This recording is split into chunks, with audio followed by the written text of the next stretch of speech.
Last வீடியோவில் ilianaphotos.blogspot.in அப்படிங்கிற வெப்சைட்டை ரெஜிஸ்டர் பண்ணணும். இப்போது இந்த வெப்சைட்டில் எப்படி நம்ம ஆர்டிகல்ஸ் அப்டேட் பண்ணணும், பேஜஸ் எப்படி ஆட் பண்ணணும், எப்படி அதை டிசைன் பண்ணணுங்கிறது பார்க்குறதுக்கு முன்னாடி, சப்போஸ் நம்ம இன்னொரு வெப்சைட் ரெடி பண்ணுறோம், இல்லை இன்னொரு பேரையும் இப்போவே டிசைன் பண்ணுறதுக்கு முன்னாடி ரெஜிஸ்டர் பண்ணி வச்சுக்கலாம் அப்படின்னு நினைக்கிறீங்க அப்படின்னா, எப்படி இன்னொரு வெப்சைட்டை நம்ம ரெஜிஸ்டர் பண்ணுறது? ரொம்ப சிம்பிளான விஷயம். இந்த நியூ பிளாக் அதவே திரும்பவும் கிளிக் பண்ணணும். சேம் அதே போல் தான் டைட்டில், அட்ரஸ் இதெல்லாம் கேட்குது. இப்போ இதில் நம்ம என்ன நேம் கொடுக்கறது? இப்போ எக்ஸாம்பிள் லாஸ்ட்டாக நம்ம இலியானா ஃபோட்டோஸ்னு க்ரியேட் பண்ணோம்.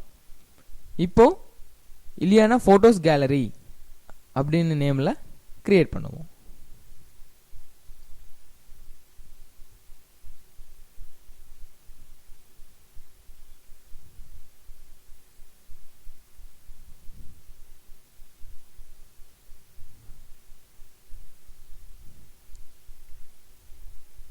இப்போது பிளாக் டைட்டில் இலியானா ஃபோட்டோஸ் கேலரின்னு கொடுத்துருக்கேன்.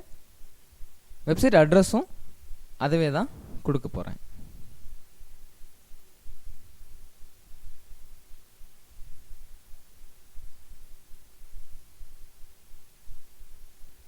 இப்போ இங்கே பார்த்தீங்கன்னா தெரியும், இலியானா ஃபோட்டோஸ்ன்னு கொடுத்துருக்கேன்.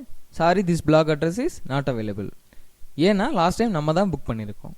ஸோ இது போல் வேறு யாராவது ரெஜிஸ்டர் பண்ணிட்டாங்கன்னா நம்மளுக்கு நாட் அவைலபிள் தான் வரும்.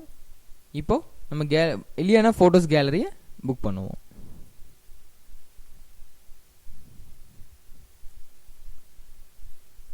This blog address is available. So இதுலேயும் உங்களுக்கு தேவையான டெம்ப்ளேட்டை நீங்கள் செலக்ட் பண்ணிக்கலாம். இல்லை நீங்கள் ஆர்டிக்கலில் அப்டேட் பண்ணதுக்கப்புறமும் டெம்ப்ளேட்டை ஆட் பண்ணிக்கலாம். நீங்கள் இப்போவே டெம்ப்ளேட்டை செலக்ட் பண்ணுவாங்க அவசியம் இல்லை. நான் இந்த டெம்ப்ளேட் எடிட் பண்ணுறத தனியாக சொல்லித்தரேன் உங்களுக்கு. இப்போதைக்கு இந்த அட்ரஸ் மட்டும் நம்ம ரெஜிஸ்டர் பண்ணுவோம். இப்போது இந்த கிரியேட் பிளாக் இதை கிளிக் பண்ணணும்.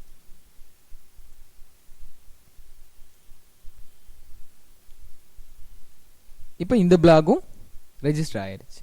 இங்கே பாருங்கள், இலியானா ஃபோட்டோஸ் கேலரி. இப்போ இதுவும் ஸ்டார்ட் போஸ்டிங். இப்போ இந்த மாதிரி 2 பிளாக் ரெடி ஆகிருக்கு.